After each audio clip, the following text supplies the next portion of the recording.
అందరికీ నమస్కారం. అన్ని రకాల పప్పులతోటి కూరలు కలిపి దోశలు వేసాము. చాలా టేస్టీగా ఉన్నాయి.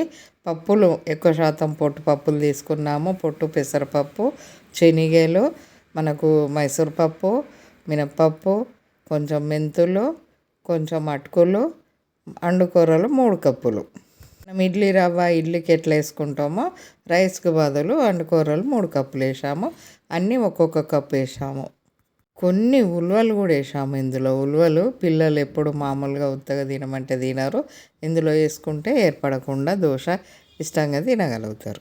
మనకు అన్నీ నానిపోయినాయి. మామూలుగా మనకు ఎప్పటికీ దోశ పిండి ఎలా నానబెట్టుకుంటామో అలానే నానబెట్టేసుకొని సాయంత్రం మనం గ్రైండర్కి వేసేసుకొని మెత్తగా కొంచెము ఇవి కూరలు చిన్న అసలు నూల గింజ అంత కనబడతాయి కానీ దంగడానికైతే మంచిగానే టైం పడుతుంది. గట్టి గింజ.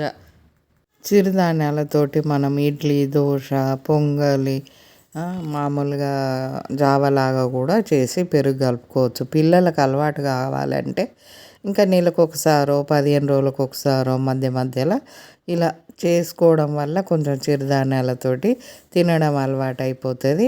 ఇది కొంచెం మెత్తగా వేసేసుకొని నైట్ కలిపి పెట్టేసుకోవాలి. బాగా మనము దోశపిండిలాగా బాగా వాటర్ పోసి కలపకూడదు. ఇంకా కొంచెం ఒక చుక్క పడుతుంది ఇలా మనకు ఇట్లా జారితే సరిపోతుంది. మనం గంటతోటి ఎంత వెడల్పు అంటే అంత వెడల్పు చేసేసుకోవచ్చు. మనకు చూస్తే కొంచెం బరకగానే కనబడుతూ ఉంటుంది కానీ మనం ఎంత వెడల్పు అంటా ఉంటే అంత వెడల్పు పిండి మంచిగా వచ్చేస్తుంది. అసలు నీళ్ళలాగా కలిపితే దోశ సరిగా రాదు. పిండి చూస్తే అట్లనే ఉంటుంది. మనం వేయడానికి ఈజీగా వస్తుంది. అమ్మో పిండి ఇంత చిక్కగా ఉన్నది, ఎంత లావుగా వస్తే ఏమో దోశలు అని అనుకుంటాం కానీ మనము గంటతోటి ఆ దోశ కదా అన్నట్టే అంటూ ఉంటే వెడల్పు అవుతూ ఉంటుంది. ఇట్లా బరకగానే కనబడుతుంది, నున్నగా కనబడదు దోశ వేసినప్పుడు. మనం మొత్తం కాలిన తర్వాత మంచిగా అనిపిస్తుంది. మనకు తీసి చూస్తేనైతే మంచిగా జాలి జాలి మెత్తగా దోశ చాలా బాగుంటుంది టేస్ట్.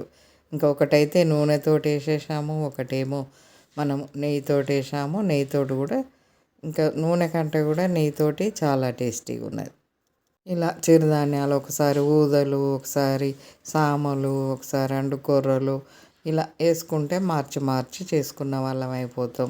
ఊకే రాగులు కాకుండా రాగుల దోశ, ఇలా అటుకుల దోశ ఎన్నో రకాలు చేసేసుకోవచ్చు. ఊకే రైస్ తోడు కాకుండా ఇంకా ఇలా మార్చి మార్చి చేసేసుకోవచ్చు. టేస్ట్ కూడా డిఫరెంట్ ఉంటుంది. అన్ని రకాలు టేస్ట్ చేసినట్టు అయిపోతుంది. పిల్లలకు అలవాటు చేసినట్టు ఉంటుంది. సమ్మర్ వచ్చిందంటే మనకు జావలు అన్నీ మిల్లెట్స్ తోటి చేసుకోవడం వల్లనైతే మనము కొంచెము రోజు టిఫిన్లు వాళ్ళకు పెట్టుకుంటూ కొంచెం కొంచెము ఈ జావలు అలవాటు చేయడం వల్ల అలవాటు అయిపోతుంది. మొత్తం జావే పోసి తినమంటే ఈ టిఫిన్స్ వాళ్ళు రోజు తినేటి బంద్ పెడితే ఇంకా వాళ్ళు తినలేకపోతారు. ఇది కొంచెం చేసుకుంటూ మనం రోజు చేసే టిఫిన్లు వాళ్ళకు అలవాటైన టిఫిన్లు పెట్టుకుంటూ ఇది కొంచెం పెడితే చూడండి 2 వైపులా కాల్చుకోవాలి ఈ దోశలను. మనకు అటు సైడ్ కూడా అలా కాలితేనే బాగుంటుంది. రైస్ తోటి వేసింది అయితే ఒకవైపు కాల్చుకుంటే సరిపోతుంది. ఈ మిల్లెట్స్ తోటి వేసింది 2 వైపులా కాలవాలి.